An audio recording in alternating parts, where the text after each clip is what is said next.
Tēnā koutou katoa, ko Annika ho. Thank you for giving me the opportunity to speak to you tonight. I'm putting my hand up for Regional Council because I want to give something back after about 20 years or so of living in the Western Bay in Tauranga. Apart from a few years in the Waikato and volunteering in the Cook Islands, my husband and I have lived here for the best since about 2006. Now, another reason I'm motivated to stand is the retirement of two long-standing female councillors, Jane Nees and Paula Thompson.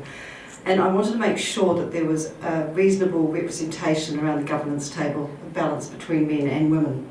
And I'd also like to give a shout out to Jane and Paula for their long service to the region.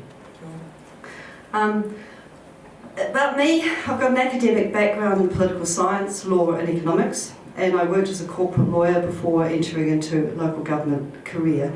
And I've worked in that local government career in senior management, project management roles in Auckland, Waikato and Wellington. Here in Tauranga, I've managed regional economic development, transport and urban planning projects and teams at Western Bay of Plenty District Council, Regional Bay of Plenty Regional Council and at Becca Limited as a principal. I was the convener of the multidisciplinary team that developed the 2024 Smart Growth Strategy, which underpins the recent regional deal with central government.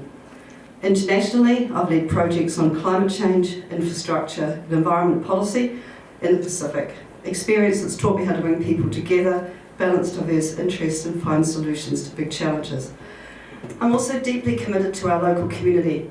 In Tauranga, I chair the Board of Trustees of Takatimu House, which provides transitional services to homeless men, and I provide volunteer mentoring services through Social Link in Tauranga. One of the issues we've got to deal with is local government and the future of local government. And we need constructive conversations with central government about the future of regional councils. I get that. But before we jump to solutions, we must be clear about what's broken and what role councils should play in building prosperous, sustainable communities. We need experienced, qualified people to engage in those conversations. I've been through an amalgamation before in Auckland, and I know the risks. There are significant fiscal challenges, and there's a real risk that local community voices get lost in the process. Here in Tauranga and in Western Bay, we've been planning for growth since the early 2000s, and I've been part of that journey since 2006. But while our population has exploded, infrastructure has not kept up. On top of that, climate change is bringing more flooding, erosion and water quality challenges. That's why we need to work with iwi, local government, central government and communities to ensure sound, science-based responses. Thanks for taking the time to listen, and I'm looking forward to having further discussions with you.